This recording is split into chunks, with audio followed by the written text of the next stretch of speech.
Profe, disculpen, en Meet no se escucha.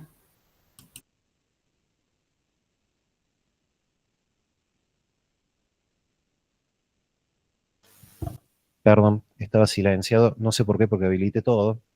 Bueno, arranco de nuevo. Como les decía, el sistema presupuestario es uno de los sistemas, uno de los pilares en la ley de administración financiera.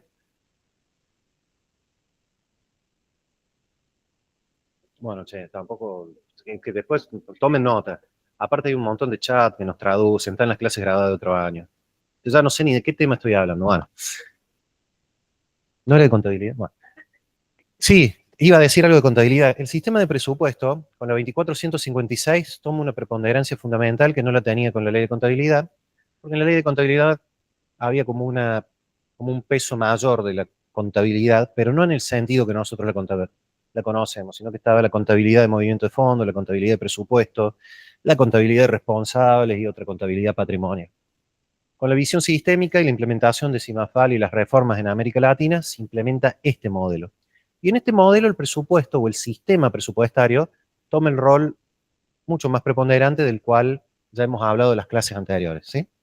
Entonces, ese rol que toma el sistema de presupuesto es el de la formulación presupuestaria. Durante la etapa de formulación va a formular el presupuesto junto con la autoridad de la jurisdicción que sea.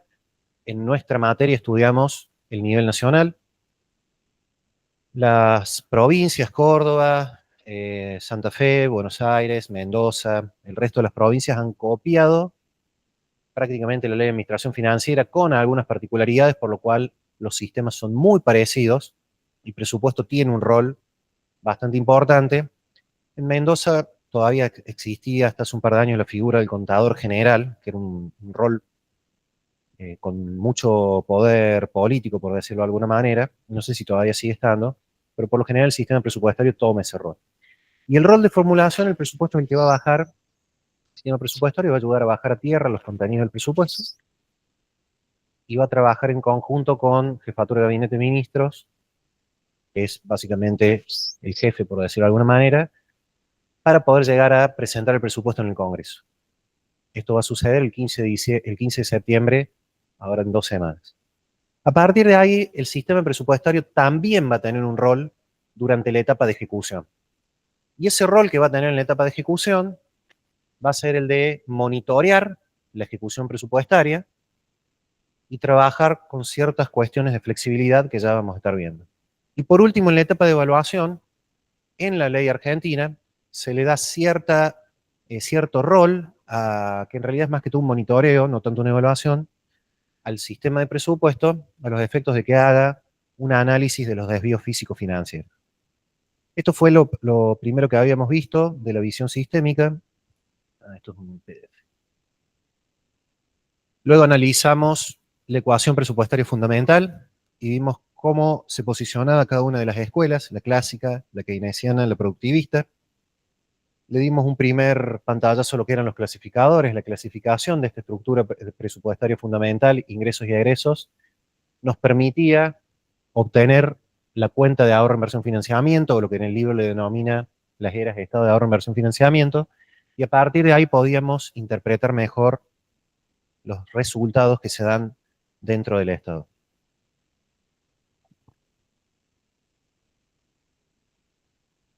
Calzamos la ecuación presupuestaria fundamental desde una perspectiva legal, la calzamos desde una perspectiva más operativa, cuando vimos la función de producción y los roles de lo que es el sistema que está encargado de capturar los recursos financieros, que es la administración tributaria. Y del lado de los ingresos íbamos a tener coincidencia con el clasificador por rubro en materia tributaria, no tributaria y de crédito público. Dejamos fuera lo que tiene que ver con emisión monetaria. Del lado del clasificador, del lado de los egresos íbamos a tener distintos clasificadores, el de fuente de financiamiento, que me iba a marcar de dónde provenían los fondos, el del objeto del gasto, que me señala cuál es el insumo, básicamente, que nosotros vamos a tener, la clasificación programática, que adoptada de la técnica de formulación del presupuesto por programas, que me va a estar marcando cuál es el producto que yo voy a estar brindándole a la sociedad o cuál es el servicio a través de las distintas categorías programáticas programa, subprograma, proyecto, actividad y obra.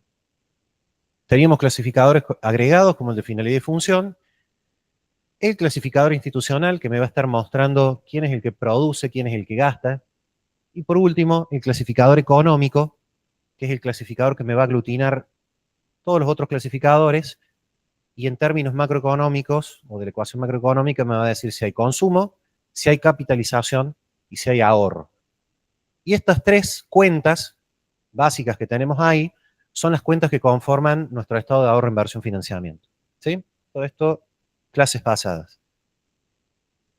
Vimos muy brevemente el ahorro, inversión, financiamiento en cuanto a su descripción teórica, las distintas cuentas, la cuenta corriente, donde tenemos ingresos corrientes, gastos corrientes, determinamos un primer resultado que era el económico, esto es a nivel didáctico, lo usamos así en la cátedra, la ley de responsabilidad fiscal establece otro modelo, otro escenario. Tras restarle los intereses obteníamos el resultado económico, y en ese momento habíamos dicho que si el resultado económico era positivo, ¿qué era? ¿Era un buen resultado o un mal resultado?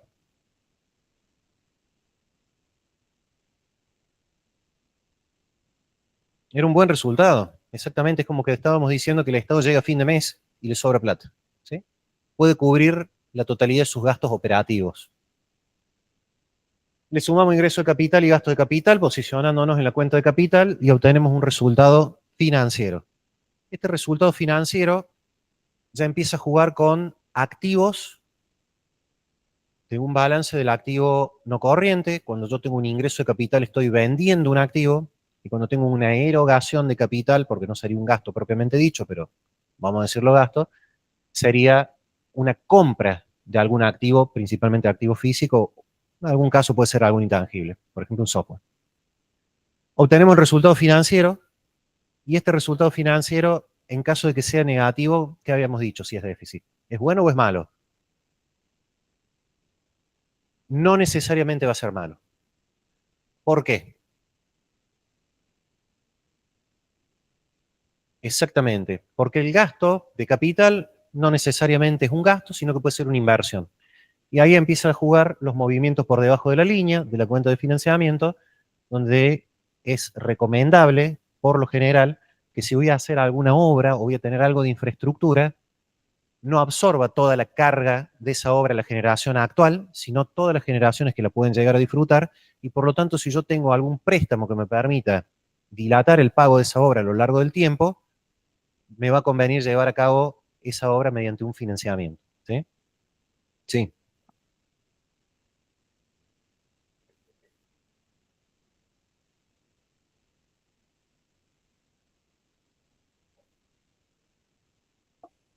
No, son ingresos corrientes, son tasas.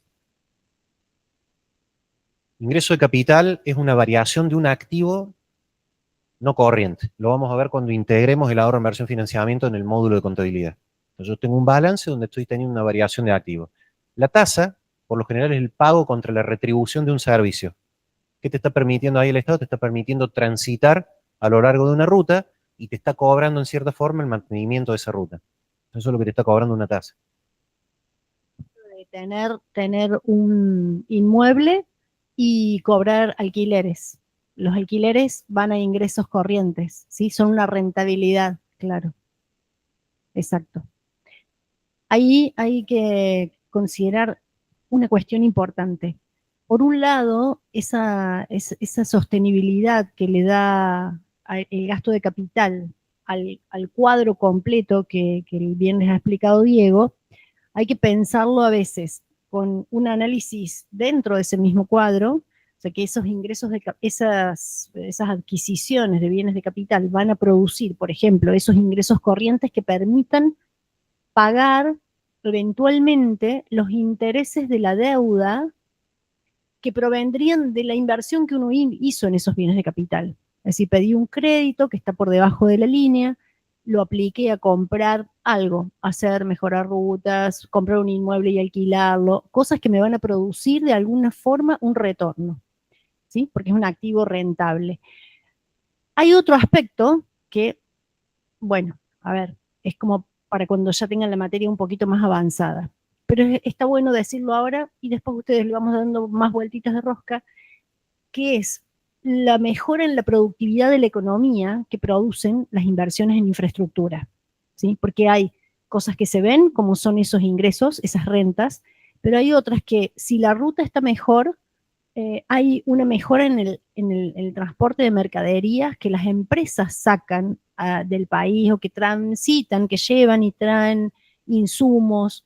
Entonces hay un beneficio para la economía que la hace más productiva, ¿sí? Porque bajan los costos, porque no se les rompen los camiones, o sea, hay beneficios o porque no hay pérdidas de vida, porque hay menos accidentes. O sea, hay un montón de formas de medir el impacto de esa inversión en infraestructura, en bienes de capital, que no solo benefician ese cuadro financiero del Estado, sino que producen beneficios a la economía en su conjunto, ¿sí?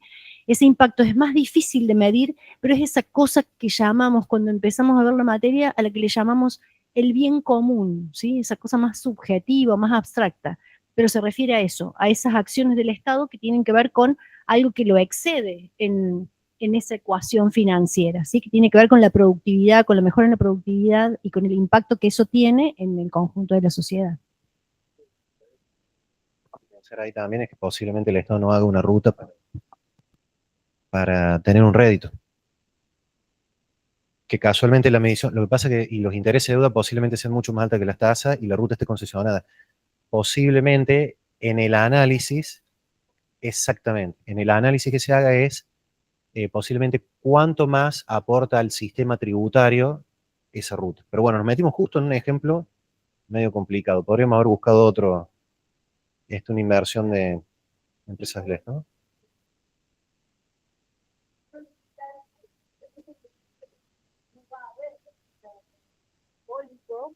Si uno construye un hospital, no va a haber una retribución, algún ingreso que se pueda llamar rentabilidad como lo asimilamos a un alquiler.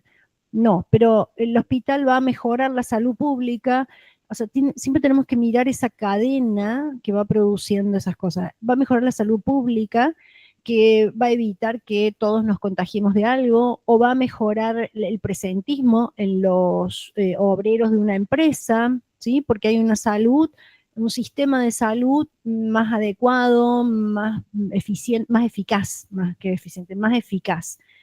Entonces, algunas cosas de toda esa infraestructura social o productiva, cada una va a tener una forma de medir el impacto diferente. Nosotros el alcance de la materia a veces no da, porque solo vemos, bueno, evaluación de políticas públicas, y lo mencionamos, pero, qué sé yo, a ver, ustedes ven otras materias, como puede ser técnicas cuantitativas de evaluación de eficiencia y demás, donde con una fórmula pueden indagar y poner costos, beneficios potenciales, beneficios subjetivos, ¿sí? Cualitativos y demás. Acá no llegamos a profundizar tanto, pero los hay, se pueden hacer, ¿sí? Hay consultorías, hay auditorías externas, que después el profe en la última parte, mañana les va a hablar, cuando haga la formulación. No, no me metas en lío. No, sí es cierto. Lo que pasa es que también ahí se ve la importancia en esto que vos planteas, Leila, del presupuesto como un instrumento de política fiscal que redistribuye ingresos y que asigna recursos, porque en definitiva cuando hablaste de salud, estamos hablando de un bien privado, provisto por el Estado, y exactamente, es un bien que tiene cierta preferencia sobre el resto. Entonces el Estado no está buscando permanentemente ese rédito. Ahí es donde vemos la diferencia con lo que es el sector privado. Yo no voy a buscar a ustedes cobrarle en un hospital público para con eso pagar, a lo mejor pago algún insumo, pero el sostenimiento de eso está dado principalmente por impuestos. Porque hay una cuestión de un bien privado que tiene una preferencia por una cuestión de bienestar general. En épocas de pandemia, si no vacunaba el Estado, posiblemente se hubieran podido vacunar solo a aquellos que tenían capacidad adquisitiva para adquirir rápidamente las vacunas. Y bueno, habría que haber visto qué pasaba en la sociedad, o habría otro ejemplo. ¿No?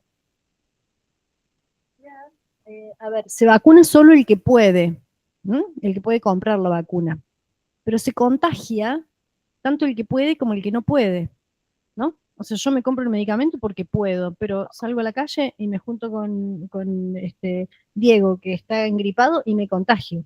Eso es sanidad pública, ¿sí? Sanitarismo. Es una rama específica que tiene que ver con la prevención, con la esto, la salud colectiva, ¿m? Del impacto que tiene, tenga o no tenga las capacidades para adquirirlo. Por eso son bienes preferentes. O sea, la educación le sirve al que la recibe, pero también le sirve al que se comunica con esa persona, ¿sí? Porque si no, o sea, cuando hablamos de educación pública, hablamos de que siempre es mejor una sociedad educada, porque nos llevamos mejor, nos entendemos mejor, las personas votan mejor, entienden mejor las cosas, entienden mejor las consignas que le da una empresa privada, ¿sí? Alguien que se forma en la universidad pública, ¿quién la recibe? Las empresas privadas, ¿sí? Entonces, mientras están más formados, también, son distintas dimensiones. Hablas de una sociedad con índices de desarrollo humano. Bueno, volvemos siempre a hablar de universidad, de educación. Vieron que estamos todos en bienes privados, ¿eh? No estamos hablando nada de público, son todos bienes privados. Salvo la ruta, que es un bien congestionable y que por lo tanto puede tener un peaje por parte de una empresa privada. Pero sí, preferente, digamos, tiene un mérito, una preferencia por encima que es deseable para la sociedad. Y en el caso de educación, la lógica de, como ya les comenté en algún momento, de las universidades nacionales, por ejemplo, en este país, es que el financiamiento se da una vez que ustedes salen a la calle y pagan impuestos. Y ese pago de impuestos, por más que sea in eternum, digamos, genera un efecto de distribución que le permite, a través de un esquema de solidaridad, financiar a las próximas generaciones. A diferencia de lo que es un enfoque más como el estadounidense, donde está focalizado en la persona. Entonces yo digo, yo a vos te voy a prestar la plata para que estudies y vos después me la pagas a lo largo de tu vida, plus intereses, más intereses. Son distintos modelos y que, por supuesto, como todas las discusiones que parecieran tan nuevas ahora, ya se puso en juicio, hay toda una historia de universidades nacionales en este país, desde antes de 1918 y de 1918 para acá, y que ya estuvo en la década de los 90, los subsidios de oferta y subsidios de demanda que plantea las eras en el libro en materia de educación, el Banco Mundial los recontraanalizó con todo el equipo de ellos, con toda la Argentina, y llegaron a la conclusión de que aún con todos los defectos era mucho más fácil financiar y subsidiar oferta y subsidiar demanda. Lo que quería el Banco Mundial en las reformas de la década del 90 es que a cada uno de ustedes le dieran un voucher educativo y que fueran a una institución, que podía ser la Universidad Nacional, pero de carácter más privado, y que ustedes cayeran con el voucher y dijeron yo vengo a estudiar acá. Bueno, tras hacer los análisis se dieron cuenta de que no era tan redituable, que no era tan fácil. Entonces se mantuvo el esquema de subsidio, de transferencia a lo que son las universidades nacionales. Ahora podemos hacer un ejemplo en el marco del presupuesto. Pero fíjense qué importante esta discusión, porque estamos hablando de bienes privados, no hemos hablado de bien público, por ejemplo, defensa, y estamos viendo el efecto que el presupuesto va a producir ahí. Entonces, parte de las decisiones que va a tomar el gobierno es cuánto y cómo producir de esto o cómo financiarlo. Y eso es lo que queda incluido dentro del presupuesto. Y queda en la etapa de formulación. Sí, Daniel.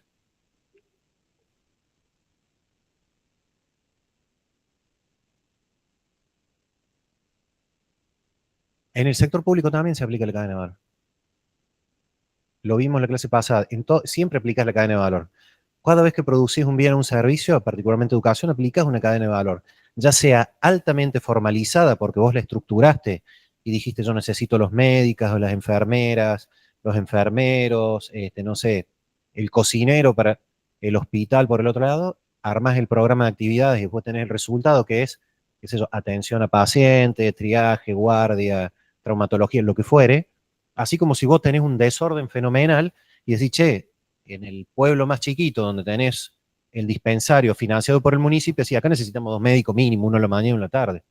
En todos lados hay una instancia de planificación. Lo que pasa es que en el presupuesto fuertemente queda capturado en la etapa de formulación a términos formales, que no siempre ni necesariamente se da en la etapa de ejecución. En la etapa de ejecución puede aparecer algo de informalidad y generar algún desvío de lo que es el marco de formulación presupuestaria. Pero bueno, no nos adelantemos, cadena de valor va a haber de alguna forma u otra, o procesos y actividades si no agregan valores en cuanto a la cadena productiva. La clase pasada también vimos en la etapa de formulación lo que eran las rigideces presupuestarias, aquellas cuestiones a la hora de calcular la ecuación presupuestaria fundamental y el presupuesto que nos podían llegar a generar algún problema propias del presupuesto. Errarle en la técnica presupuestaria que queremos utilizar, si vamos a una técnica de presupuesto incremental o a una técnica de estimación de gasto corriente, que pueda tener, que no pueda hacerlo suficientemente en términos de principios presupuestarios precisa para poder calcular un buen presupuesto, por ejemplo. O podemos entrar en algunas conductas también como subestimar recursos, sobreestimar gastos, o al revés, sobreestimar recursos y subestimar gastos. Lo habíamos visto en la clase pasada. Condicionantes macroeconómicos a la hora de formular el presupuesto. ¿Cuáles eran los condicionantes macro que vimos en la clase pasada? Por lo menos díganme los 4 principales que se les ocurren.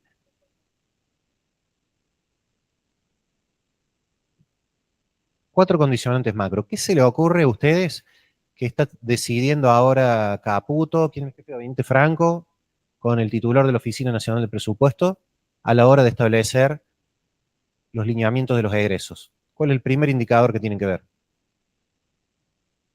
O los primeros indicadores, los más importantes.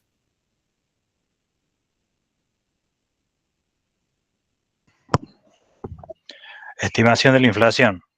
Estimación de la inflación, es decir, a ver, ¿cómo voy a tener la inflación el año que viene? ¿Qué más? Estimación del tipo de cambio futuro. Tipo de cambio. Otro que se les ocurra, a ver. Crecimiento económico, el PBI. Eso me va a dar una pauta de cuánto yo voy a poder recaudar el año que viene o cuánto voy a perder de recaudación. ¿Qué más? ¿Algún otro? Otro puede ser, por ejemplo, los salarios del sector público. ¿Cuánto les voy a estar dando de salario al sector público en función de la inflación? Y así tenemos también lo que es la recaudación fiscal propiamente dicha y los servicios de la deuda. ¿Sí? Todo lo vimos en la clase pasada. Decirle las eras, porque esto sale.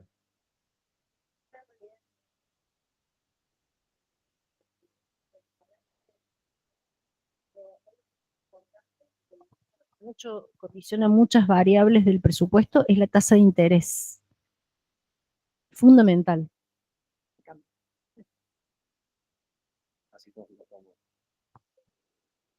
tasa de interés va a marcar el potencial del precio de la renta externa, el valor de los intereses, el costo de los servicios de la deuda.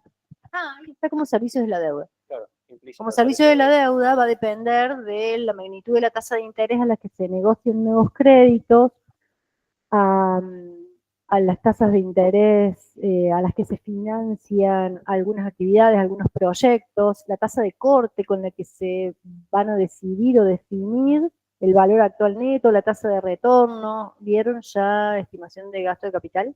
¿Algo de, no? Bueno, en el capítulo 10, 11, 12, no, 10, 11, por ahí, donde tienen estimación de gasto de capital cuando hacen las estimaciones para ver si un proyecto de inversión en infraestructura es medianamente razonable, a veces se compara con la tasa de interés que podría costar el financiamiento de eso, ¿sí? Debajo de la línea. ¿Cuánto cuesta el financiamiento para hacer una obra de infraestructura? Como, ya sea como tasa de costo de oportunidad o como tasa de costo que implica poner o dedicar ese financiamiento a determinadas inversiones. Entonces la tasa de interés también es muy importante porque me va a determinar un montón de montos que se van a estimar en el gasto público. No necesariamente, porque la tasa de interés es una variable muy fácilmente manipulable a nivel interno. La tasa de interés interna, la T, ahora le ponen un nombre, de interés argentina, pero después la tasa de interés internacional se suma a la tasa de riesgo país. O sea, todos los créditos internacionales se toman al valor de la tasa de interés de la Reserva Federal de Estados Unidos más el riesgo país. El riesgo país, que es una sobretasa a todos los créditos que toma el país. Entonces, como ustedes ven, la tasa de riesgo país asciende a 800 puntos. Eso significa que a la tasa de la Reserva Federal en dólares, que supongamos que es el 1,5%, hay que sumarle 8 puntos más. O sea, si uno toma un crédito internacional en el mercado financiero, sabe que le va a costar un 9%, supongamos que es 1,5 en la teórica, más el 8, son 9,5 puntos de interés en moneda extranjera. Eso serían dos variables. ¿Cuánto se me van a incrementar los intereses de deudas que ya tengo cuando las reestructure, si no pago los intereses y demás? ¿Y cómo se compara esto con la tasa diferencial? A veces la tasa de interés interna se fija a partir de eso, porque yo tengo que competir con otras cosas en la tasa interna de interés, ¿sí? Tengo que competir con la demanda de dólares. Sí, perdón, yo también es el caso. Lo vamos a ver bien cuando veamos crédito público, ¿sí? Específicamente, pero acá sirve más el riesgo país. Eso sería cómo determino la tasa en divisas, en dólares.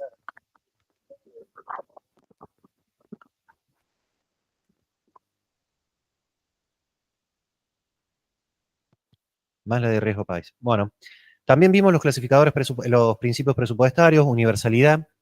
Todos los eventos con incidencia presupuestaria deberían estar registrados y la totalidad del sector público debería estar. El de unidad, una única política presupuestaria. Exclusividad, acuciosidad, claridad, anualidad o periodicidad. El de continuidad, especificación, flexibilidad y el de equilibrio. ¿Sí? Equilibrio lo habíamos visto en un sentido más amplio, desde la perspectiva del ahorro, inversión, financiamiento, donde calzamos los ingresos igual a los egresos. Hasta ahí llegábamos. Ah, cierto. Y también vimos lo que eran las técnicas de formulación, vimos la técnica integral, aquella técnica que era muy sencilla, simplemente iba incrementando el presupuesto en la medida que había algún tipo de política incremental y que en técnicas de estimación, por lo general, incrementar es simplemente adicionar algo un poquito más a lo que ya estaba existente. Por lo general, la técnica de presupuesto incremental no siempre se relacionaba con unidades físicas, sino más bien tenía un criterio financiero. Mientras que ya cuando hablamos de presupuesto por programa estamos hablando de cantidades físicas y montos financieros. Y estamos hablando de una técnica de presupuesto que va a buscar cuáles son los objetivos que va a llevar a cabo el Estado, cuáles son los productos, los servicios que va a brindar, y los va a buscar a través de sus actividades e insumos y los va a financiar, ¿sí? Con recursos.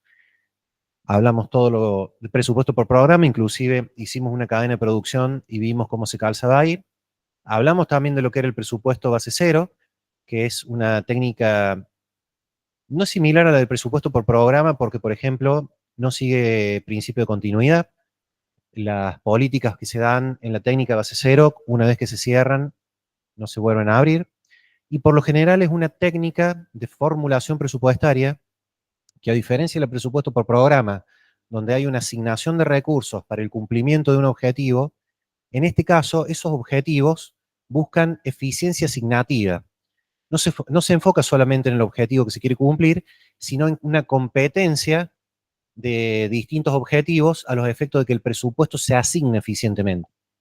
Eso es lo que va a buscar la técnica de presupuesto base cero, y parte de la fase final va a ser una decisión técnico-política, digamos, ¿no? A ver, ¿qué de esto podemos plantearlo en términos así simplistas? Me va a terminar saliendo menos a los efectos que yo pueda producir más y aprovechar mejor los recursos. Hablamos de lo que era el presupuesto por resultados. Las Heras no lo amplía mucho en el libro, simplemente lo menciona hacia el final del capítulo. Estas son las últimas técnicas de presupuestación que se están utilizando a nivel mundial, calzado en todo el esquema de gobernanza. Creo que habíamos llegado hasta ahí.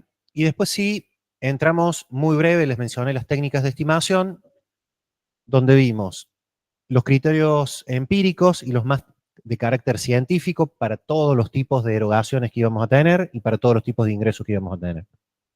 Del lado de los recursos, teníamos los empíricos o incrementales, que simplemente toman los valores existentes y calculan un promedio, o le incrementan un porcentaje, o dicen el año pasado recaudé tanto, mantengo la recaudación. ¿Sí? Eso es lo que es automático, técnica del promedio y técnica del aumento.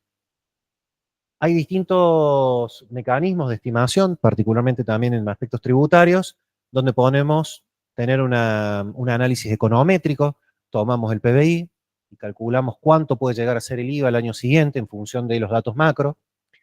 Una forma de estimar también podría ser principalmente para aquellos impuestos que estén relacionados directamente con activos, como por ejemplo, ¿qué se les ocurre? ¿Qué impuesto nos cobran que está directamente relacionado con algún activo? Activo no corriente. Que acá en Córdoba este año nos arrancaron la cabeza. Inmuebles, automotor, son dos impuestos los activos. Y por lo general, esos impuestos tienen otra lógica, se calculan en base a un padrón. El Estado tiene o el nivel de gobierno tiene el padrón de quiénes son los bienes, le da una evaluación y en función de eso, mediante una alícuota, determina cuánto va a ser el impuesto. En el caso de Córdoba, determina cuánto es el impuesto, calculan cuántas cuotas se va a poder pagar eso, y aparte para los contribuyentes cumplidores, aplica lo que se denomina un gasto fiscal. Es ese beneficio del 30% cumplidor que tienen los contribuyentes cumplidores cordobeses, se denomina gasto fiscal. Un gasto que se realiza para poder garantizar que se recaude el tributo. ¿Sí? Voy a hacer algún comentario respecto al gasto fiscal más adelante. Para las empresas públicas, por lo general, se rigen a precio de mercado. Una empresa pública, pensemos por ejemplo YPF, va a vender en función de precio de mercado, o Aerolíneas Argentinas va a vender un pseudo precio de mercado. Pero cuando nos mudamos a las otras empresas que puede llegar a manejar el Estado, que tienen un carácter monopólico, ahí es muy difícil la determinación de un precio de mercado, fundamentalmente porque estamos hablando de un monopolio y tiene una estructura de costos totalmente distinta. Entonces, para esto, las estimaciones se utiliza un sistema de tarifas o precios políticos, y estos precios, por lo general, se determinan desde adentro de la organización, y actualmente, no sé si recuerdan, en la época del gobierno, creo que fue de Macri, cuando empezaron a aumentar las tarifas, tenían que pasar por el Congreso y hacer una justificación de por qué el aumento de las tarifas, cuál es esa estructura de costos, hay que visibilizarla y obtener una aprobación para el aumento de las tarifas. Ahora esta semana, en los aumentos de, no sé si es Ecogas o Aguas Cordobesas, también hubo bastantes consultas a la ERCEP respecto a por qué se había autorizado el aumento de la tarifa de gas o la tarifa de agua que tenemos acá en Córdoba, ¿no? Todo eso son distintos mecanismos mediante los cuales nosotros nos paramos, y siempre piensen esto, cuando nosotros hablamos de presupuesto, estamos estableciendo una serie de supuestos previos a la ejecución del año fiscal. ¿No? Y más allá de toda esta nomenclatura y toda esta clasificación, estamos parados antes. Estamos parados antes y estamos tratando de ver cuánto vamos a recaudar el año siguiente o cuántos ingresos vamos a tener a los efectos de calzarlos a los gastos. Y viceversa, cuánto es el nivel de gasto que yo estoy teniendo a los efectos de ver si me alcanza el recurso o tengo que ir a buscar algún tipo de préstamo. Del otro lado, nos encontramos con técnicas de estimación para gastos corrientes. Gastos corrientes pueden ser los sueldos, pueden ser gastos de limpieza, puede ser algún otro tipo de gasto, por ejemplo, que tengamos servicios de vigilancia. Acá en la universidad, los tres principales gastos son salud, me quedé con el bien privado. Sueldos, 85-90% son sueldos. ¿Por qué? ¿Por qué piensan ustedes que el 90% del gasto en las universidades nacionales por lo general son sueldos? Claro, es el principal insumo. Todavía no da clase ChatGPT. Así que por ahora seguimos siendo nosotros y nos tienen que ver a nosotros, y por lo tanto representamos un insumo que es un cargo docente o un cargo administrativo que se llama no docente, o los cargos de las autoridades, y esos cargos están asociados a un valor que está determinado hoy en día por el Ministerio de Capital Humano y la Secretaría de Política Universitaria. Se le asigna un valor y a partir de ese valor se liquidan los sueldos, y eso representa casi el 90% en las universidades nacionales. El segundo gasto, como les decía, es ahora seguridad, y el tercero es electricidad. ¿Sí? Son los principales gastos, sin contar algunas obras que son gastos más de carácter extraordinarios. ¿Qué técnicas podemos utilizar para estimar el valor? O sea, ¿cómo vamos a costear este gasto? Bueno, dale. Bueno, ya vamos a avisar para que compren estufas para las aulas, a ver si nos alcanza el presupuesto. Sí, el techo acá arriba, tiene unos huecos, el cielo raso, y baja como un viento. Ya me fui varias veces mal de acá. No pasé nada por la RT, pero debería haberlo hecho. La técnica incremental va a tomar el costo del insumo del año pasado y lo va a incrementar. Ya lo mismo que la clase pasada, supongamos mi sueldo.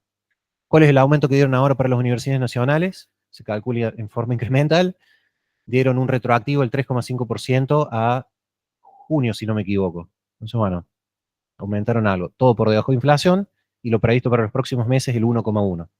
El gobierno prácticamente se caracterizó por dar menos del 50% del valor de la inflación mensual a todo lo que es la administración pública nacional. ¿Cómo calcularíamos limpieza? Ahí ya la cosa puede ser distinta porque tenemos metros cuadrados, tenemos otro tipo de costo, mano de obra, metros cuadrados, materiales de limpieza.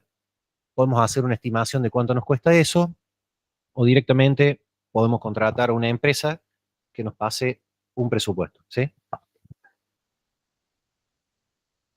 No calculo recursos no genuinos, nosotros somos de la escuela clásica y no queremos saber nada con la inflación, así que calzamos ingresos igual a egresos. No nos metamos en lío con los ingresos no genuinos. Gracias, Ángeles. Técnicas de estimación de gasto corriente, como les decía recién, técnicas de costeo, un poquito más adelante, están por acá. Lo van a encontrar en el libro, también lo van a ver a lo largo de su carrera, cómo se calculan los costos. Por lo general podemos tener un costo de producción, que es materia prima más el costo de conversión. Podríamos plantearlos en nuestra ecuación, insumo, proceso, producto. Vamos a tener el costo del insumo, que sería nuestra materia prima, y los costos de conversión, por ejemplo. Y esto nos va a determinar cuánto me sale producir un bien y a partir de ahí le hago la asignación financiera. A grandes rasgos, por supuesto que la técnica de costos son mucho más complejas y cuando las llevamos al Estado, más complejas todavía. Y también ahí tenemos algunos otros gastos, como pueden ser administrativos, que por lo general, o de comercialización, bueno, acá las Heras puso todos los gastos administrativos dentro de lo que es una cadena de presupuesto por programa, funcionan más como gastos de carácter indirecto, suelen ser una actividad común a varios programas o al mismo programa o a varios subprogramas, dependiendo cómo se defina el programa. Bueno, acá algunos ejemplos, después los miran tranquilos, así no nos atrasamos tanto. Tenemos la técnica base cero. ¿Por qué está puesta como un mecanismo de estimación de gasto corriente? Que también podría ser utilizado mejor para capital. En realidad la ERA plantea, y muchos autores lo plantean, que el presupuesto por programas y las estimaciones presupuestarias junto con la técnica de presupuesto base cero pueden ser mutuamente complementarias. Entonces uno podría buscar el costeo de un determinado bien o un determinado servicio que va a prestar, complementando a lo mejor presupuesto por programa con la técnica base cero. ¿Sí? No solo como técnica de formulación, sino también como complemento a lo que es el presupuesto por programa. Después nos movemos un poquito a lo que es gastos de capital, volvamos a nuestra pantalla principal acá, donde tenemos distintos tipos de proyectos. Cuando nosotros vamos a enfocarnos en un gasto de capital, y por lo general lo relacionamos cuando son grandes inversiones, que puede ser una obra de infraestructura muy grande. No pensemos solo en ruta, pensemos también que el Estado durante los últimos 20 años llevó a cabo obras de infraestructura como represas para generación hidroeléctrica, tenemos todo lo que es cuestiones nucleares, bueno, hay una serie de... ARSAT, por ejemplo, ARSAT es un ejemplo de un sistema de comunicaciones establecido por el Estado, y pueden ser proyectos ya con otra envergadura, con otro carácter. En el caso de los proyectos más integrales, tenemos dos métodos de cálculo, y acá pensemos siempre que estamos calculando cómo lo vamos a costear. No en cuanto técnica de formulación presupuestaria, que es la técnica que usamos nosotros de presupuesto por programa, sino cómo vamos a costear esa misma técnica de presupuesto por programa, qué valor se le va a asignar al final. No cuántas categorías tengo que armar, programa, subprograma, proyecto, actividad de obra, sino el valor final que yo voy a tener ahí, cómo lo voy a complementar con este costeo y cómo le voy a asignar ese valor final a ese costeo. Entonces, en este caso, las Heras plantea, y finalmente, ¿qué decisión voy a tomar a la hora de incorporarlo en el presupuesto? Porque lo que puedo tener acá es un abanico de obras a llevar a cabo en un listado nominal que después le tengo que asignar algún tipo de prioridad por la escasez de recursos. Entonces yo puedo decir cómo definir entre las distintas costeos o estimaciones en función de métodos empíricos. ¿Cuáles son los empíricos? Un carácter más práctico. ¿Cuál es el costo que tiene la obra?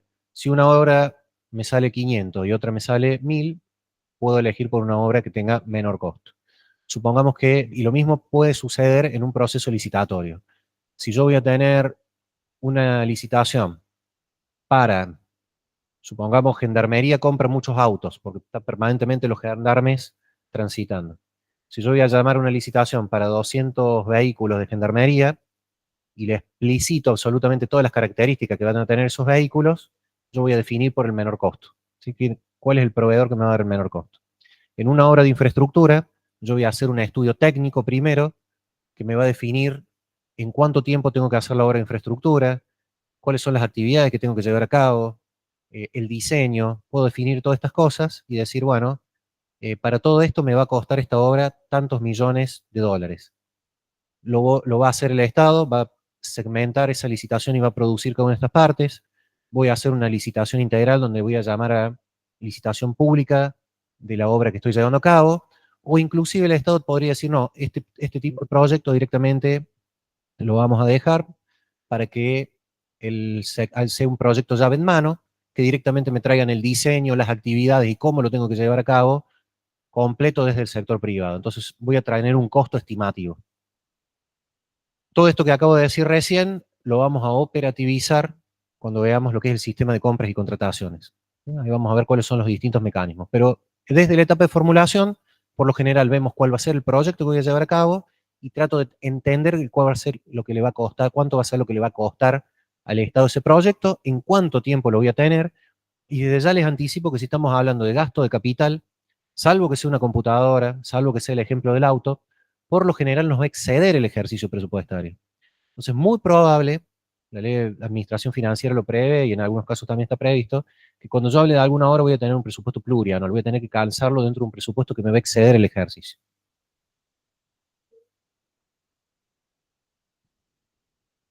Micrófono.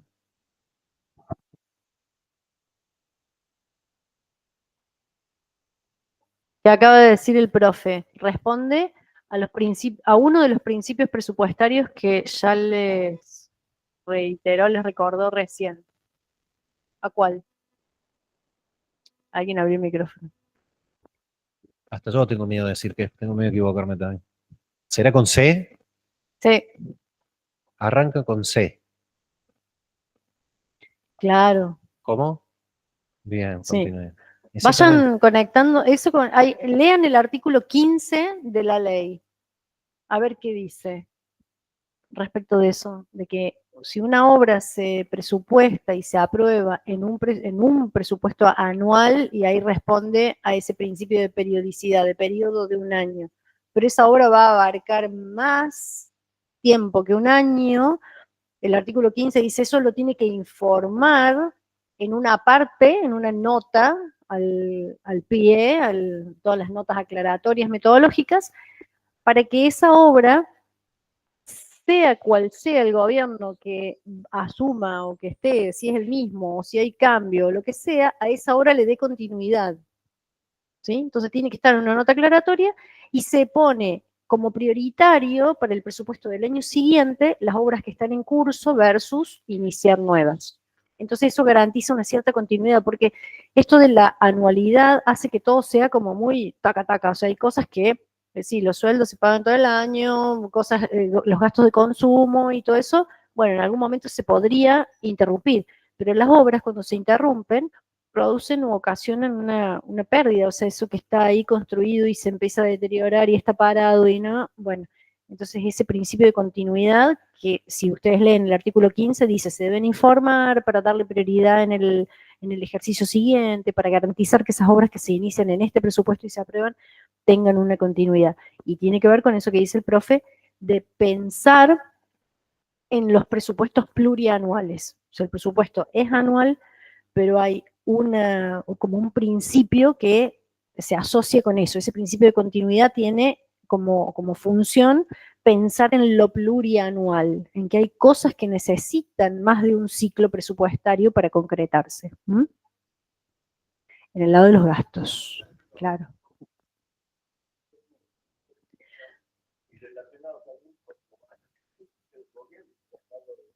Claro, sí, y hay, ya Cuando ustedes vean el capítulo 10, el de estimación de gasto de capital, van a ver que hay un sistemita que no está dentro de los que hemos visto ahora, porque es creado después por una ley aparte que se llama Sistema Nacional de Inversión Pública, y crea un banco de proyectos, y básicamente de proyectos de infraestructura, ¿sí? Que dice, este proyecto tiene 5 años, este tiene 3, este tiene es para 10.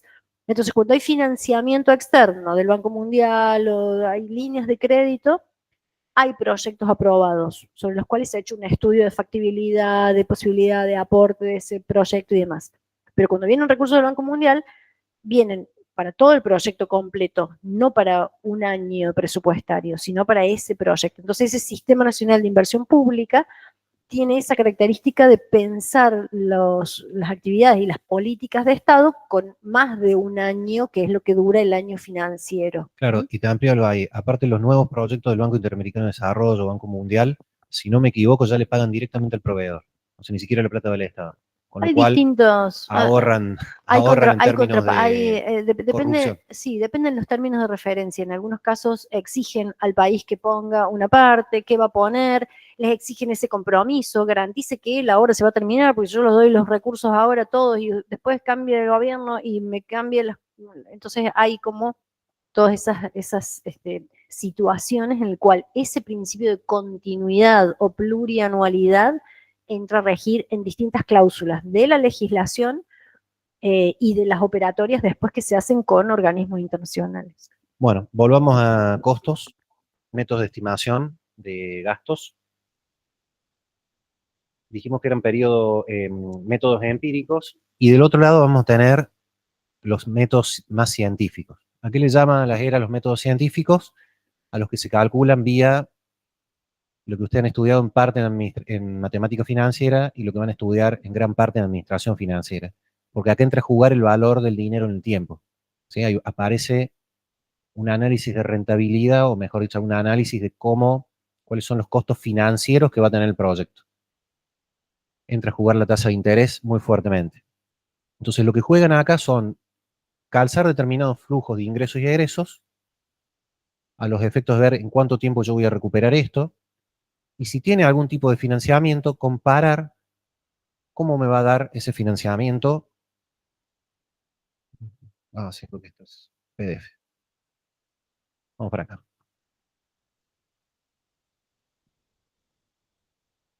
Método científico. Análisis de los flujos de dinero. Y nos vamos, por ejemplo, qué es el valor actual neto. A los efectos de poder definir, por ejemplo, cuánto puede llegar a ser el valor actual de un determinado proyecto de inversión, podemos tomar todo el conjunto de ingresos y gastos y lo actualizamos vía una tasa de interés, y nos va a permitir determinar un valor comparable con otro proyecto de inversión o con algún otro tipo de colocación que uno pueda hacer de ese gasto. ¿Sí? Como para tener un valor de referencia utilizando como tasa de descuento alguna tasa de descuento lo suficientemente razonable. ¿Qué es una tasa de descuento razonable? Bueno, habrá que ver en determinado momento. Entonces, fíjense que nosotros en esta tasa igualamos la inversión inicial al futuro conjunto de flujos de fondo. No está en este PowerPoint, si no me equivoco. No. Ese flujo de fondo es el diferencial de ingresos y egresos que yo voy a tener sobre la tasa de interés. ¿Sí? Y actualizo y veo si esa inversión inicial la voy a recuperar con el costo del préstamo que estoy teniendo, que es la tasa de interés, o ese interés que yo voy a pagar ahí. De nuevo. Valor actual neto lo ven en matemáticas financieras. Bueno, listo. ¿Por qué me están haciendo sudar y transpirar acá explicando esto cuando se me trabó la lengua? Y el otro es el de la TIR, que no está acá, TIR, la tasa de retorno, donde ustedes van a descontar una tasa de interés en un flujo de fondos para ver si en esa inversión inicial les conviene esa tasa de rentabilidad del proyecto o directamente colocan esa inversión en otra tasa que le dé más o menos. En el caso de la BAN, lo que están comparando es el capital, digamos que tiene que estar igual a cero, y en el caso de la TIR, lo que van a comparar es la tasa. Les va a arrojar una tasa, supongamos que la tasa sea del 8 y usted tiene una tasa del 15, y por supuesto la inversión yo la llevaría a la tasa del 15. Pero bueno, estamos hablando del Estado, donde no necesariamente va a tener en cuenta cuestiones solamente financieras. ¿Sí? Puede haber algún proyecto que sea de interés, y que por lo tanto digan, bueno, decidimos ceder un poquito más de tasa. Ya que cedemos un poquito más de tasa para otras cosas, para un buen proyecto, podemos hacerlo tranquilamente. Técnica de estimación de recursos, sí, Leila. No. Es la misma lógica que cuando uno hace primero que evalúa un proyecto. Ustedes escuchan hoy lo que pasa con la tasa de interés, que está muy elevada, ¿vieron? Entonces, cuando cualquier inversor piensa en, che, ¿qué hago? Me pongo un negocio, me pongo una empresa, producir tal cosa y voy a tener... Y lo primero que hace mentalmente es compararlo con su alternativa. O pongo la plata en el plazo fijo, o compro dólares y los guardo. Bueno, si la tasa de interés en pesos es muy alta, lo que pasa es que desincentiva. ¿Por qué? Porque es esta lógica. Desincentiva cualquier proyecto de inversión que no esté acorde o que no compita adecuadamente con esa tasa de interés de mercado. En el Estado pasa más o menos lo mismo, pero en vez de pensarlo como alternativa, que es lo que dice el profe y que está bien, o sea, a veces uno deja de lado eso y dice, bueno, a ver, el hospital, aunque no me compita con esa tasa de interés, igual es necesario hacerlo. Entonces, finalmente, eso es lo que ustedes tienen al final de ese capítulo, léanlo con mucha atención, porque esto es lo mismo que ven en matemática financiera y en administración financiera privada, solo que hay una última partecita en ese capítulo que hace referencia a qué y cómo se trata políticamente esto de la tasa de interés. En muchos casos hay que dejar de lado eso, ¿sí? Hay que considerarla técnicamente como para decir, a ver, ¿esto tiene algún viso de razonabilidad o no? Ninguno, está demasiado distante. Eso por un lado, pero por el otro, o sea, son dos dimensiones. Por el otro es esto que mencionábamos antes.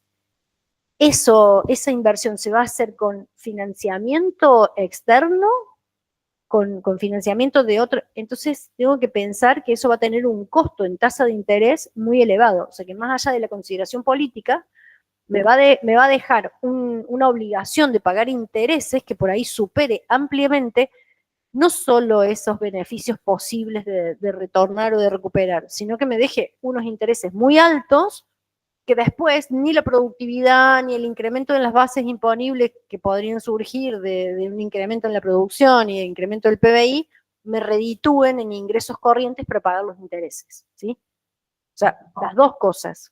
Sí. Y que después, claro, ojo, tienen porque impacto también en las generaciones. en ese mismo sentido que vos estás planteando, uno podría decir, nosotros hoy podemos dar un puntapié y darnos no sé si el lujo, podemos pagar un poco más de tasa, teniendo en cuenta que el artículo de crédito público nos permite renegociar a futuro mejores tasas. Entonces, si nosotros logramos generar cierto tipo de estabilidad, a futuro podés bajar el riesgo país, hacer un rollover de deuda y bajar las tasas. En la historia argentina, en los 40 años que vivimos, yo no lo vi nunca. Creo que una Eso vez. te iba a decir. Sí, bueno, pero permitámonos tener un acto de Soñar, fe. bueno. Claro. Transmitamos un poco de positivismo en las aulas, porque si no, nadie va a querer trabajar en el Estado. Entonces, bueno, sigamos. Ah, perdón, Daniel, sí.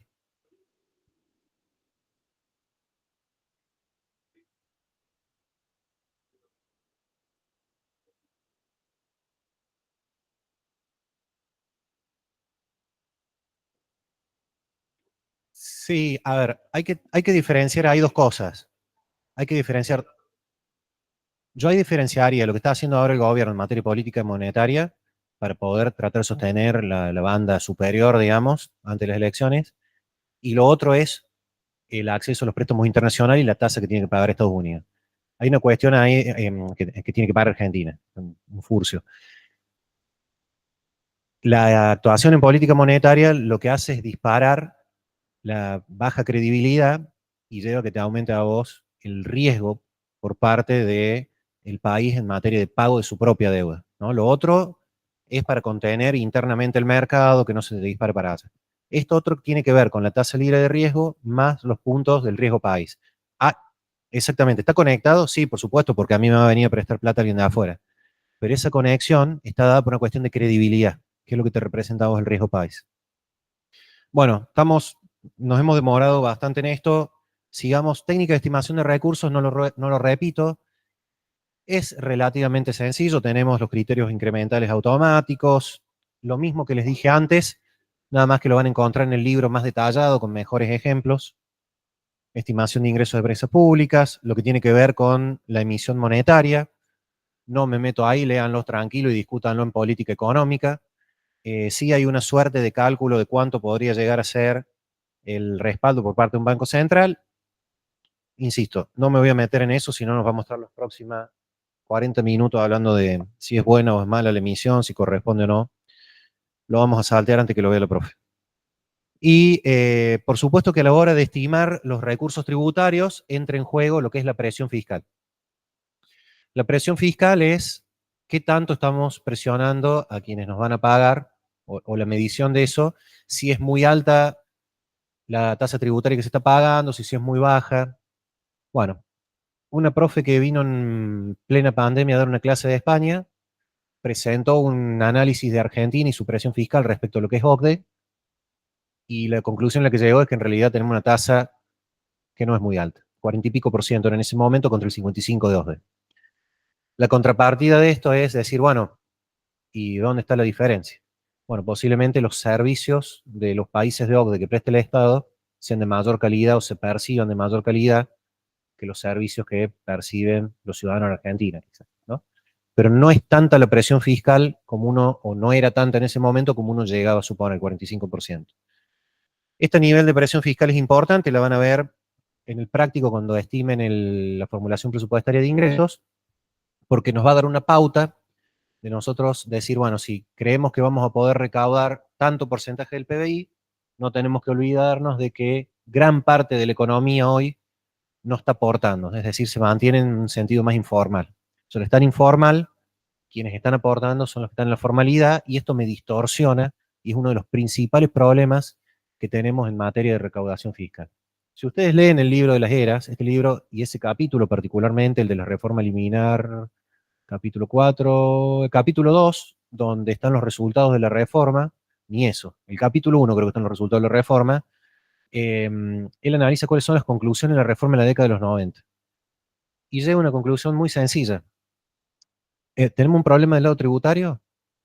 No logramos tener ni toda la economía formal con suficiente incentivo para tener una buena recaudación, ni logramos tener del lado del gasto un gasto que se perciba como de calidad, que se maneje con eficiencia, eficacia y efectividad. Capítulo 1 del libro, que fue escrito en el año, porque este libro heredó Administración Financiera Gubernamental, que es el libro del año 98, Leila, ¿no? El primero de las eras, 98, 97, Administración Financiera Gubernamental. Por ahí. Bueno, imagínense ya de esa época, las eras en el libro ya pone las mismas conclusiones que venimos repitiendo hace casi 30 años. Mejorar la recaudación fiscal, mejorar la calidad del gasto público. Pareciera que no hay mucho más ciencia que esa, pero en un país federal como el nuestro, con 3 niveles de gobierno, donde afloja el gobierno nacional con los impuestos y aumenta el gobierno provincial, o afloja en lo provincial y recaudo nacional, bueno, es bastante complejo este federalismo que nosotros tenemos. También este capítulo plantea la curva de Laffer en materia impositiva, algo que se probó y que funcionó bastante bien en la gestión en la cual participó la ERA como ministro de Finanzas en la provincia de Córdoba. En el año 98-99, el candidato en aquel momento gobernador, que fue José Manuel de Sota, propuso una rebaja de impuestos, argumentando que esa rebaja de impuestos iba a aumentar la recaudación. Esa es la curva de Laffer. Propuso una rebaja del 30%, que se mantiene simbólica hasta hoy, por lo menos en materia discursiva, y cuando llegaron al gobierno implementaron la rebaja, y en el mediano plazo lograron sostener o incrementar la recaudación, según las experiencias contadas por el profesor Lajeras. Bueno, eso en materia de técnicas de estimación. Y fíjense que en formulación venimos siguiendo los capítulos del libro. Yo les dije que lo íbamos a mezclar, que lo íbamos a rearmar, como nosotros quisiéramos, pero cuando les puse este cuadrito de formulación, les estoy sistematizando cada uno de los capítulos del libro. Capítulo 5 y 6 es rigideces y condicionantes macro, principios presupuestarios. Después entran a jugar las técnicas de formulación, pero principalmente cuando hablamos del presupuesto por programa, es un enfoque productivo. Capítulos 8, 9, 10, 11 son técnicas de estimación y clasificadores presupuestarios. Y ahora llegamos a lo que es el capítulo 13, no el 12, sino el 13, que es el de proceso de formulación presupuestaria. ¿Cómo se elabora el presupuesto en Argentina? ¿Sí? Porque hablamos hasta ahora, casi todo lo que hablamos era de la operativización de la ecuación presupuestaria fundamental, ¿no? Dijimos que la íbamos a desarmar y a partir de acá vimos los aspectos de legalidad, característica principal en cuanto a sus topes, la legalidad, su fijación. Vimos cuáles son los condicionantes para poder estimar un buen presupuesto, las distintas técnicas para formular el presupuesto. Vimos los principios presupuestarios, que en parte tienen algunas reglas de procedimiento. Y por último, entramos a ver lo que es el proceso propio de la parte de formulación. No el ciclo presupuestario completo, sino el proceso de formulación presupuestario. Cómo se va a formular en términos secuenciales a lo largo del tiempo y de tareas por parte de la Administración Nacional el presupuesto. ¿Sí? Este proceso de formulación presupuestaria arranca explicitando quiénes van a ser los responsables de este presupuesto. Y los dos principales van a ser el presidente de la Nación y el jefe de gabinete de ministros. Son los encargados de presentar el presupuesto en el Congreso. El Congreso es el encargado, quien tiene la función de discutirlo ese presupuesto, analizarlo y después considerar si lo aprueba o no lo aprueba. La responsabilidad político-financiera, en un sentido de decisiones políticos y en el sentido más técnico de lo financiero, del cálculo, la va a tener el Ministerio de Economía o el ministerio que cumple el rol del Ministerio de Economía. Un par de gestiones atrás y en el libro posiblemente esté mencionado el Ministerio de Hacienda o de Finanzas. Y ya la responsabilidad técnica de la elaboración del presupuesto y del proceso de formulación va a recaer también en la Oficina Nacional de Presupuesto, ¿sí? El órgano rector del sistema de presupuesto.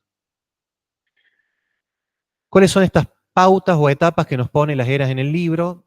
En otras bibliografías son similares, en otras son distintas. Nosotros nos vamos a guiar por esto. Dentro de este proceso de formulación presupuestaria, plantea unas 3 subetapas, por decirlo en algún momento, subprocesos. El primero es la fijación de la política presupuestaria previa. Esta política presupuestaria previa se le llama se me fue la palabra ahora, pero es descendente, una estrategia descendente, vamos a plantearlo así, donde parte del Ministerio de Hacienda los principales lineamientos en materia macroeconómica, se van a determinar los condicionantes macroeconómicos, cuánto va a ser el PBI para el año que viene, cuánto estimamos que puede llegar a ser la inflación, qué pautas salariales vamos a tener, cómo estamos en materia de servicios de deuda, cómo estamos en materia de deuda y tasa de interés, nos prestan, no nos prestan. Esto lo va a comunicar a la jefatura de gabinete de ministros y a partir de ahí se va a comunicar, o el jefe de gabinete de ministros va a aprobar la política presupuestaria previa, la va a comunicar la Oficina Nacional de Presupuesto y la Oficina Nacional de Presupuesto va a elaborar lo que se denominan las asignaciones presupuestarias previas, que se denominan los techos presupuestarios. ¿Qué significa esto? Que yo voy a tener preventivamente, no sé si está preventivamente, está bien dicho en este caso para no mezclarlo con otro, pero bueno, previamente voy a tener cuánto puede llegar a ser el monto total del presupuesto y voy a fijarle techos a cada una de las jurisdicciones para que no se pasen de ese monto, ¿sí? Una vez que yo fijo esos techos, se los comunico a Secretaría de Hacienda, que va a comunicar esas asignaciones financieras a cada una de las jurisdicciones y entidades. Supongamos que vamos a tomar el ejemplo del Ministerio de Educación y vamos a ir con el ejemplo de las universidades nacionales. En cuanto a categoría programática, el programa 26 es Desarrollo de Educación Superior. Entonces, el Ministerio de Capital Humano le va a llegar la definición de cuánto va a ser su techo, cuánto es lo que puede gastar como máximo, cuánto puede presupuestar como máximo en esa jurisdicción, y va a decir, bueno, yo tengo como techo X millones, y a lo que es el programa 26 de Desarrollo de la Educación Superior, yo le voy a tener que asignar un monto, ¿sí? Un monto que llama en función de qué. Y este monto de techo que yo voy a tener acá, supongamos que sea 100 billones de pesos. En billones de pesos. ¿Sí? 100.000 billones de pesos, que no debe estar muy lejos de eso. Ese va a ser el techo. Eso es lo que le va a comunicar en este circuito descendente que se fijan desde arriba con las políticas propias de la política de jefatura de gabinete a cada una de las políticas del ministerio. Y va a venir una asignación financiera de la Oficina Nacional de Presupuesto con Secretaría de Hacienda que te va a decir, mira, vos podés gastar para este programa, definiste hasta cuánto y ponelo como techo. Quedó feo acá el número, lo volverá a hacer 100.000. Bueno, quedó más feo. 100.000 billones. Ahí tenemos en el PPT una descripción un poco más completa. No sé si vamos a llegar a ver la original. Un poco más completa de lo que es todo este proceso descentralizado. En este proceso, por lo general, parte con la elaboración de lo que es el grupo de apoyo a la elaboración presupuestaria, donde confluyen la mayoría de los directores nacionales de cada uno de los ministerios o de algunos ministerios y secretarios y subsecretarios a los efectos de establecer los lineamientos de política. Después se elabora un presupuesto preliminar, está la definición del contexto macro, la formulación de las políticas sectoriales, preparación de los techos presupuestarios, formulación de las políticas generales y la inversión, la aprobación de los techos y el mensaje. ¿Sí? Todo esto esquema secuencial, ya se los voy a mostrar en forma práctica cómo se da. En términos didácticos me parece que esto está un poco más piola, por lo menos lo vemos con un dibujito. Pero la verdadera secuencia de pasos es esta que está acá. ¿Sí? En el libro de las eras es más parecido a esto. Esta es la verdadera secuencia de pasos, ya le voy a mostrar la circular de la Oficina Nacional de Presupuesto de este año. La segunda parte ya es en cada una de las jurisdicciones, acá ya estamos en el Ministerio de Educación, cómo va a elaborar su propia política presupuestaria y cómo va a definir, sobre la base de esos techos, las asignaciones financieras. Entonces, supongamos que nosotros tenemos que definir el programa 26, que es Desarrollo de la Educación Superior, estamos en el Ministerio de Educación, y para eso tenemos que ver cómo va a ser el proceso productivo y cuánto van a ser los insumos. Y lo vamos a tener que costear. Y para esto vamos a tener que entender muy claro qué es este programa. Lo que hace este programa es un subsidio, es una transferencia no condicionada a las universidades nacionales. Les pasa plata. Uno podría tentarse y decir, bueno, les transfiere dinero, entonces por lo tanto aquí en insumos, ¿qué podríamos llegar a poner? Lo que se pone ahí en insumos es un relevamiento previo que se hace a las universidades nacionales y al Consejo Interuniversitario Nacional, que va a describir en términos físicos y financieros, en primer lugar, la cantidad de cargos docentes, autoridad y no docentes que hay en todas las universidades nacionales. Entonces, por ejemplo, en modo de insumo podemos poner 1 millón, no sé si hay esto, de cargos. ¿Sí?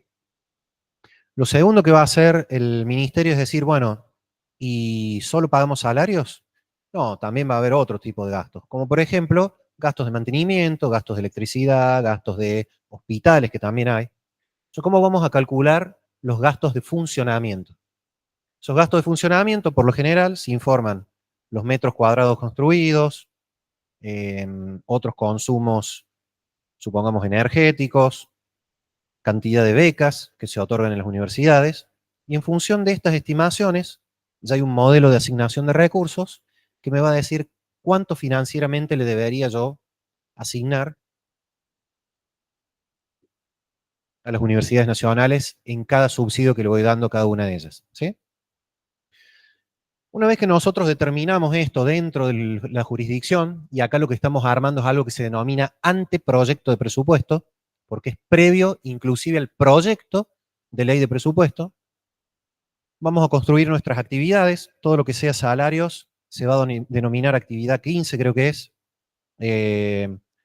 pago de salarios a las universidades nacionales, y lo que son los gastos de funcionamiento va a ser la actividad 16, que es parte de este proceso productivo, que es pago de gastos de funcionamiento.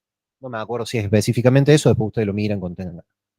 Y si no tienen ganas, bueno, se los voy a preguntar en el final. Entonces ya determinamos los insumos, hacemos la asignación financiera, y fíjense, acá es importante la pauta salarial, porque yo puedo decir cuánto le estoy dando de pauta salarial a la Administración Pública Nacional para el ejercicio 2025, le estoy dando el 15% total anual. Entonces, bueno, yo le voy a asignar al monto de 2024, más un 15% a cada cargo. Y acá, en principio, les voy a dar un valor como el que ya tenían asignado, supongamos que sea más IPC, ¿no? Y acá, fíjense, mezclé varios criterios. Presupuesto por programa, y acá ya una estimación de carácter integral. Acá sí hago un costeo la cantidad de cargos y le agrego el porcentaje de aumento según la masa salarial que yo le voy a agregar. En cambio, de este lado, complementa el presupuesto por programa con una estimación integral, perdón, incremental. ¿Sí? 15%, ¿cuánto hay de inflación este año previsto? 40%, 30%. Para 2026, supongamos que la inflación, y esto va a ser 2025, yo estoy en cualquier año, sea del 40% de la inflación, bueno, en principio, a todos estos gastos que ya se venían ejecutando, le asigno un 40% más. Voy a llegar acá al programa 26, voy a establecer metas, indicadores de medición, que esto me va a permitir a mí evaluar después. No nos vamos a poner a discutir esto ahora, lo veremos en la clase de mañana. Y llego acá. Y cuando llego acá digo, lo que yo necesito son 150.000 billones. Entonces viene el que está en cabeza del ministerio y le dice, no, estás loco, tenemos 100. Bueno, pero ¿qué hacemos? ¿No le pagamos el sueldo a los pobres docentes universitarios que tienen que llegar a fin de mes y a fin de año para que no hagan paro? No, no. Poné los 100 acá y acá va a aparecer algo que se denomina sobretecho. Y en este sobretecho pones los 50.000 y lo justificas.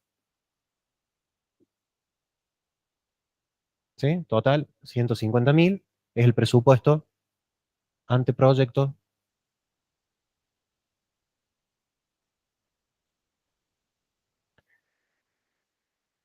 que elaboramos para el programa 26 del Ministerio de Capital Humano.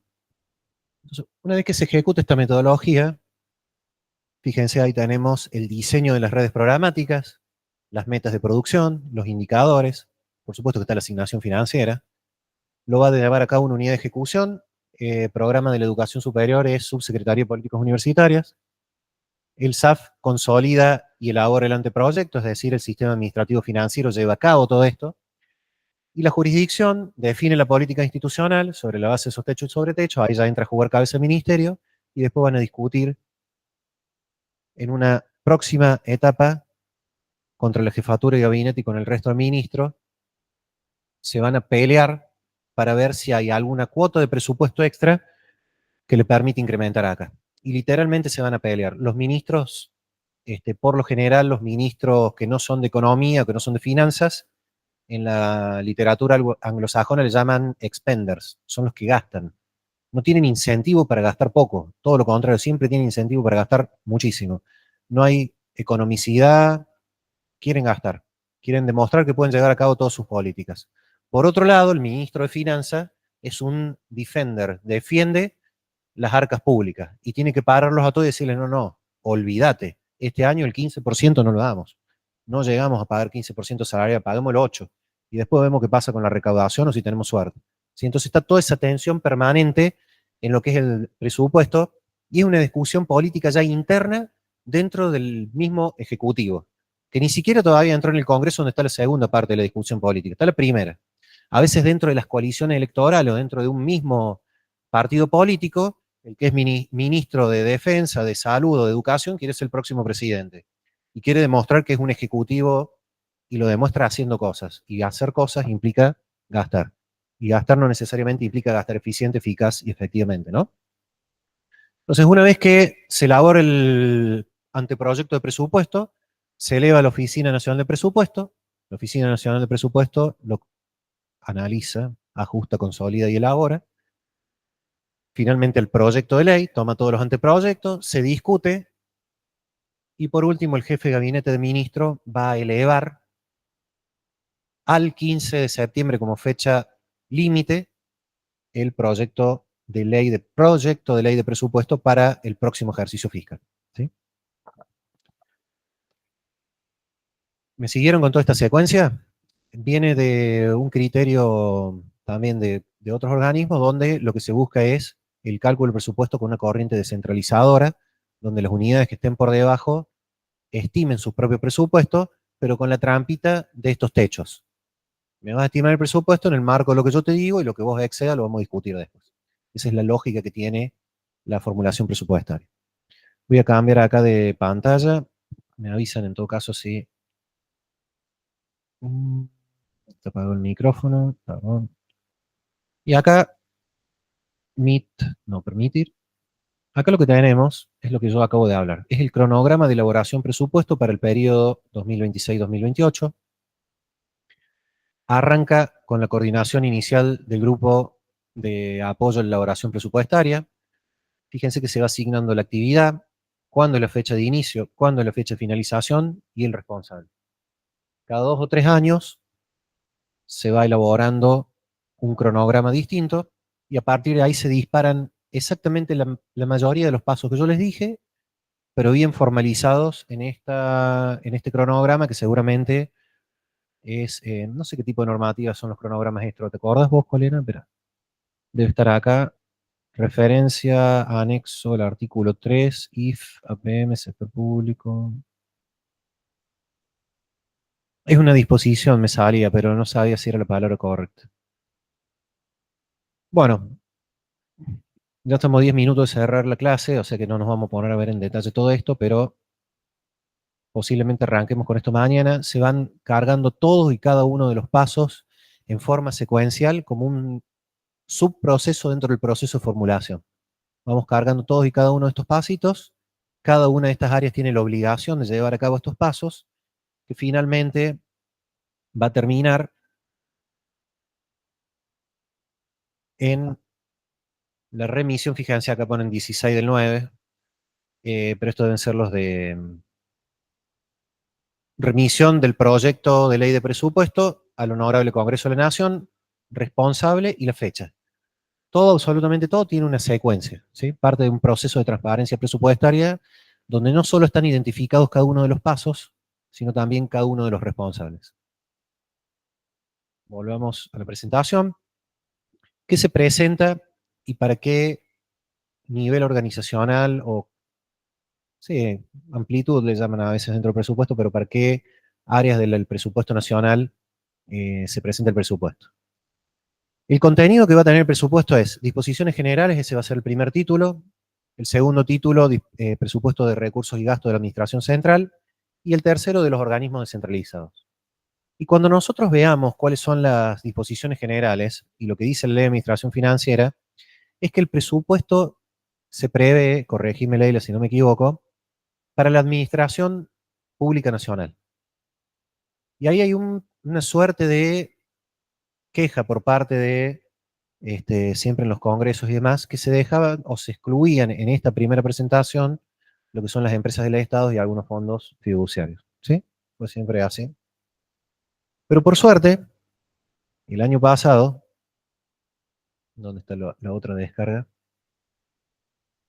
Por suerte, el año pasado, el presidente actual presentó un presupuesto para todo el sector público nacional. Y este tema no es menor y está relacionado directamente con el principio de universalidad, lo van a leer en el libro de las eras. El presupuesto por lo general es presupuesto de la Administración Pública Nacional, va a incluir administración central, organismos descentralizados y instituciones de seguridad social. ¿Sí? Administración central, todos los ministerios. Organismos descentralizados son organismos que no están dentro de la órbita de la administración central, que tienen patrimonio propio. Instituciones de seguridad social, básicamente ANSES y algunos otros más. Ese es el presupuesto que se presenta todos los años. Y a partir de acá, nosotros podemos tener, en realidad se pone AC o de instituciones, y de este lado vamos a tener lo que son los recursos, los gastos, resultado financiero, y después fuentes financieras, aplicaciones financieras. Así se presenta originalmente el estado de ahorro, inversión, financiamiento en el presupuesto. El año pasado se presentó un presupuesto para el sector público nacional. ¿Estás con calor ahí que te está abanicando? ¿Te tentaste por algo que dije yo? Ah, bueno. Sí, yo también me tiento cuando veo el presupuesto. No, es que la veo descompuesta, ahí se estaba abanicando, yo le voy a ir a prender el aire, pobre, porque no quisiera ni preguntarle si se sentó con algo que dijo el caballero del lado, que habrá dicho. Lo vamos a ver bien en detalle mañana, pero simplemente anticiparles que, que este año el proyecto de presupuesto que nunca se aprobó incluyeron no solo la administración pública nacional, sino lo ampliaron a lo que es el sector público nacional no financiero y le agregaron empresas del Estado y le agregaron los fondos fiduciarios, entre otras cosas que agregaron ahí. ¿Sí? Y por supuesto se presentó un presupuesto equilibrado. Y la regla fiscal, regla de oro, que se incorporó, y a mi criterio no sé si está bien incorporada ahí, porque el presupuesto solo tiene que tener cuestiones presupuestarias, y acá en el primer artículo, la regla fiscal 1 lo plantea como una modificación, o lo plantea como una modificación a la 2456, de dejar como una regla permanente el equilibrio fiscal para el sector público nacional. Pero cuando uno ve el presupuesto que se presenta todos los años, digamos lo que es normal y habitual, seguía apareciendo déficit. ¿Cómo consiguió el gobierno el año pasado el equilibrio presupuestario? Muy sencillo. Redujo las transferencias de los fondos fiduciarios, limitó absolutamente los fondos fiduciarios, se mejoraron los resultados de empresa pública y a partir de ahí se saneó el déficit fiscal que tenía, y no estoy hablando de ejecución, estoy hablando del proyecto de ley de presupuesto que presentaba el Ejecutivo. La Administración Nacional se mantuvo deficitaria, es decir, lo que se presenta todos los años, lo que está en azul acá, seguía siendo deficitario. El equilibrio se daba ampliando la amplitud del presupuesto a otras áreas institucionales. ¿Está bien o está mal? ¿Es bueno o es malo? Y si uno pensara en el principio de universalidad, sería interesante, ¿no? Las empresas públicas presentan el presupuesto mucho después.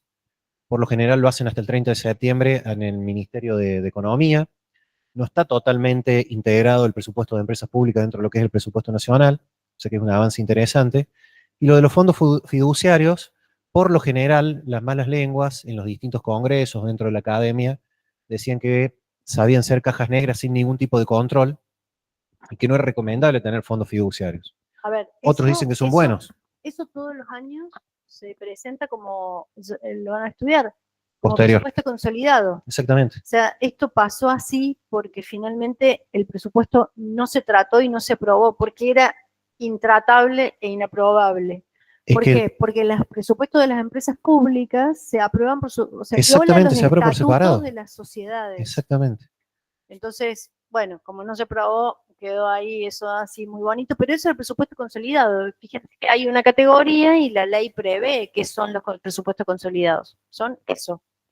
Así tal cual está ahí. Y que pero se presenta con posterioridad. Se presenta en marzo del año siguiente. Exactamente. O sea, entre septiembre y diciembre se aprueba el presupuesto nacional y luego entre más o menos septiembre y febrero las empresas, todas las empresas públicas, sí, las empresas, los fondos fiduciarios y las sociedades con participación mayoritaria estatal tratan en sus directorios los presupuestos, los aprueban y los elevan a la Oficina Nacional de Presupuesto para que ella lo apruebe, los trate, los apruebe y los informe al Congreso.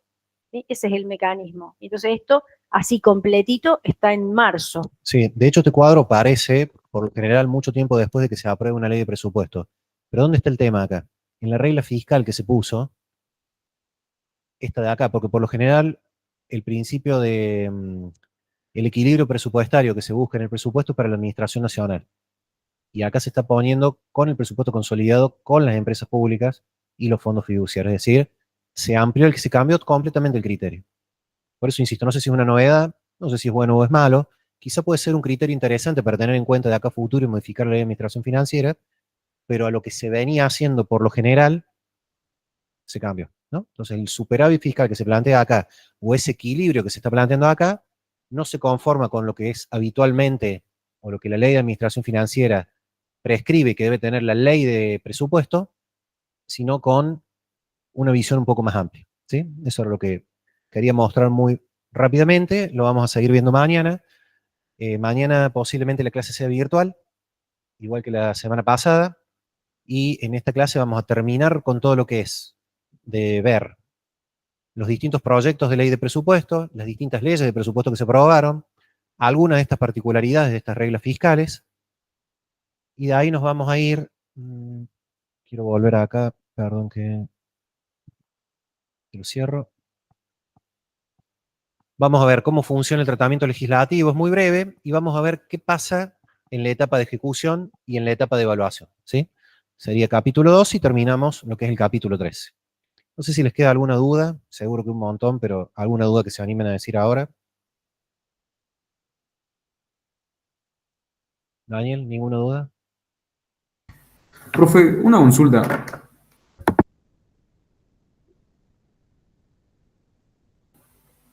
Hola. Sí, espera, hola, un segundito. Sí, en realidad hubo un cambio metodológico en la presentación del presupuesto, que para poder presentarlo como superavitario, se incluyó lo que se suele presentar como presupuesto consolidado, ¿sí? Pero eso no significa que sea la misma metodología normal y habitual. Es un cambio metodológico que no está explicitado en ningún lado, salvo en el presupuesto, en el proyecto de ley de presupuesto que se presentó el año pasado. Y ese proyecto de ley que se presentó, a priori, incumplía con varios de los principios presupuestarios. Ese era un poco el corolario de toda la... Pero bueno, en 5 minutos es difícil. Sí, ahora sí con el MIT. No sé quién me preguntaba. Sí, profe, yo tengo una duda con respecto a los capítulos de estado eficiente. ¿Cuáles serían que irían al segundo parcial? Segundo parcial, seguro que todo esto. En práctico entra a clasificadores. No sé si llega a entrar ahorro, inversión, financiamiento. ¿Tenés el cuadro, Leila, ahí de los capítulos que entran en estado eficiente? Si no, se los paso mañana. ¿Lo tenés ahí a mano? Sí, alguien preguntó, pero no sé si... En todos lados.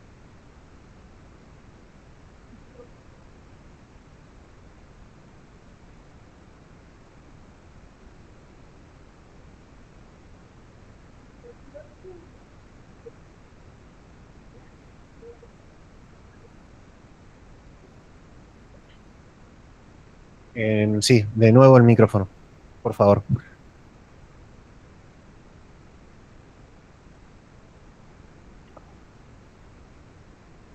Unidades 3 y 4 del programa, que eso serían sección 2 del Presupuesto. libro, capítulos 5 a 13, más el 14 de la unidad 4. Ojo ahí que es largo esto. Y además el capítulo de contratación es largo. Estos son 8. Sí, son del 5 al 13, son 8 capítulos. Son muchos, y el 4 es todo contrataciones, que es casi como si fuesen 2 capítulos. Nos lleva 2 clases. El práctico es, está ahorrando el financiamiento, gracias Carlos. La acción presupuestaria, ¿es presupuesto? Sí, me clavaron acá presupuesto, pero El es 13 es formulación y el 12 es evaluación. presupuestaria. Mañana terminamos todo el presupuesto. ¿Está? Creo que está publicado, pero si no está publicado lo chequeamos, si no está, si no, lo recordamos. Porque en la clase de ayer también alguien lo preguntó, no debe estar claramente puesto en algún lugar. Prometemos escribir, ponerlo en los canales, en los posts, en todos lados. Porque no debe estar claro. Gracias, profe. Nada, bueno, si no hay más dudas, cerramos la clase de hoy. Mañana en el mismo link, a las 4 de la tarde, seguimos con presupuesto. No, mañana todo virtual. Mañana hacemos todo virtual.